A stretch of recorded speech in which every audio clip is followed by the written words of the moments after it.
Hi, and welcome back to Mr. Raymond's Social Studies Academy with another video for the updated Civics 2024 EOC exam, Constitutional Limits on Governmental Power.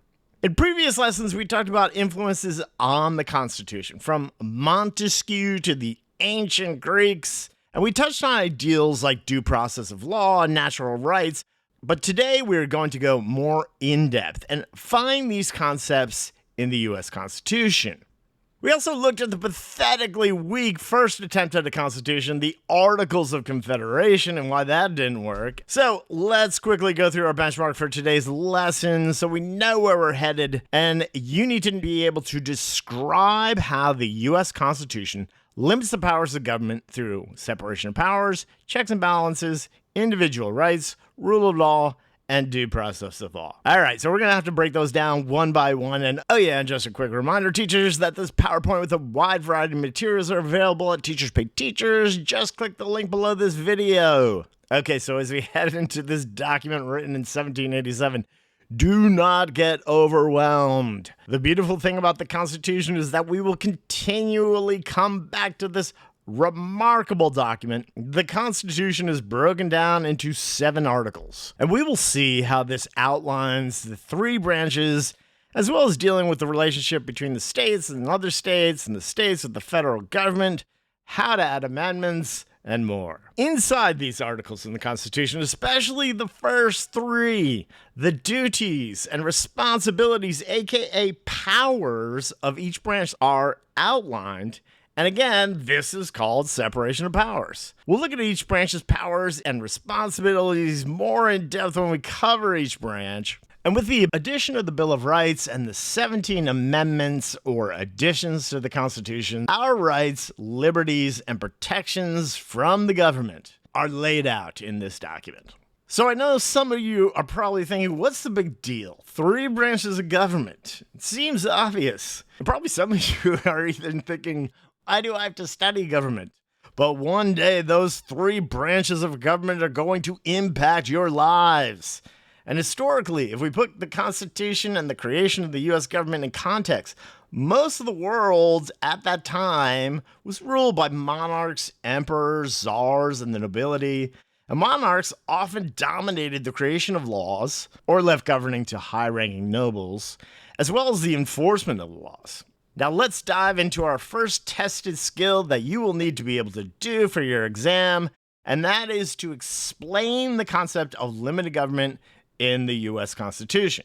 We briefly touched on the concept of limited government in a previous lesson, but let's expand our definition. Again, limited government is the concept that the government is limited in power by a constitution and laws, and that citizens' rights and freedoms are protected. But I want you to think of limited government as a kind of umbrella term that our other concepts like checks and balances and the rule of law fall under, as they're all designed to limit governmental power. Okay, so we'll start with separation of powers. We can find a lot of this concept in Articles 1 through 3, where we find the 3 branches outlined. By simply listing the powers for each branch, the framers of the Constitution were preventing one part of the government from having too much power. Now, for those of you who don't have a definition for separation of powers yet, it is a political model or concept that, yeah, you guessed it, divides the government into separate branches. So let's give you an example, and by the end of the year, when test time rolls around, you'll be able to give a bunch of examples yourself. Okay, separation of powers. Article 1 of the Constitution gives Congress the sole power to declare war. The framers didn't want just one individual with that power. However, Article 2 makes the president commander-in-chief of the military. Still, up until World War II, Congress always issued declarations of war for all major military conflicts. And presidents abided by this constitutional decree. But that was the last time that Congress declared war. And we fought in quite a few wars since then. So you're probably thinking that's a bad example of separation of powers. But it shows how the government has changed in modern times, where a constitutional power can have checks added down the road. So let's give you another example. Article 2 of the Constitution names the president, quote unquote, chief diplomat. Or, as the Supreme Court said, the president alone has the power to speak or listen as a representative of the nation. Does that mean that Congress doesn't get involved in foreign affairs? No, they do. But as far as representing the nation in foreign affairs, the president does that alone. Why did they do that? So that one branch of government can focus on one specialty, foreign affairs, with one voice instead of hundreds. So a lot of people think of separation of powers and checks and balances as being the same thing. And they are very much tied together. But we are expected to be able to describe the difference. So what does checks and balances mean? Well, as it sounds, a check is a way that one branch can block the power of another in order to maintain balance among the branches. A lot of these checks were purposely written into the Constitution. Let's start with one of the biggest must-know examples. Congress is given the lawmaking power in Article 1. But in that same article, it allows the president to veto a law. However, the Constitution in that same article allows Congress to override the presidential veto, and while it's rare, it does happen.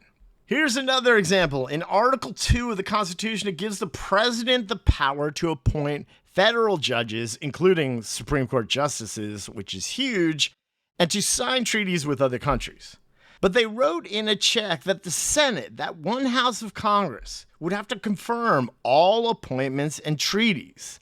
Now, one of the biggest checks in the federal government wasn't even in the Constitution. We will study a case later called Marbury versus Madison, in which the concept of judicial review, or the power of the courts to declare a law or act of the president as unconstitutional, making it null and void, has given the federal court system their biggest check on the other branches. Now, as we hinted at before in this course, the federal or national government has gone beyond its constitutional powers.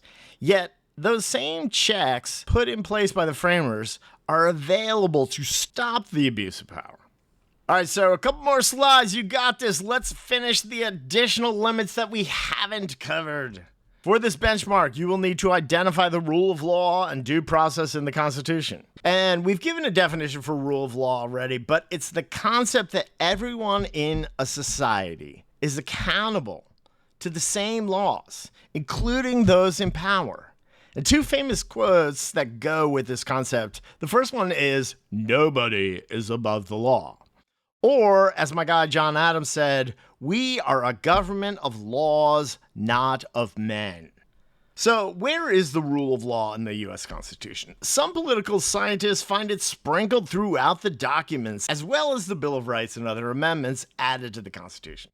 The judicial branch plays a huge role in ensuring the rule of law in our government. Impeachment, freedom of speech, even if it's an unpopular opinion, and obviously our due process rights. Others find an example in Article 6, aka the Supremacy Clause, which states that the U.S. Constitution is the quote-unquote supreme law of the land. Or in the same article where it says senators and members of the House of Reps have to swear an oath to quote-unquote support and defend the Constitution. And while it said the president just had to take an oath, the president and most high-ranking officials now swear an oath to protect and defend the Constitution of the United States. Okay, so again, for some context, those monarchs that we talked about when the Constitution was written were totally immune from pretty much any law. Now, for a rule of law to exist, it demands equal justice. And where do we find that justice? Due process of law. Now, we touched on this, and we will again, and you're probably getting sick of hearing me saying that. But it's important you get these concepts of Unit 1 down because they will help you out big time for the rest of the course. So let's get a definition for due process again, and law.com defines it as the fundamental principle of fairness in all legal matters, both civil and criminal, especially in the courts. So how does one get equal justice under our Constitution? As we mentioned, our court system, our rights to a jury, lawyers, and a public trial are all protections that hopefully provide American citizens equal protection from governmental abuse. And our last part, and I promise, what impact did the U.S. Constitution have on the world? And many constitutions that have been written since borrow direct phrases and concepts when writing their own constitutions, especially separation of powers, rule of law, individual rights, and many other ideas. The U.S. Constitution served as a model for Latin America in the early 1800s as many states gained their independence, and we saw this a lot after World War II when other colonies eventually gained their independence and looked for influence on how to set up their governments. And that's it. I want to thank you guys for watching. Be sure to subscribe because up next we're going to go over the Federalists versus Anti-Federalists and ratifying the Constitution. And just a reminder to teachers that this PowerPoint with a wide variety of materials are available at Teachers Pay Teachers. Click the link below or search for Mr. Raymond's Social Studies Academy on Teacher Pay Teachers. Again, guys, thanks for watching. Have a good one.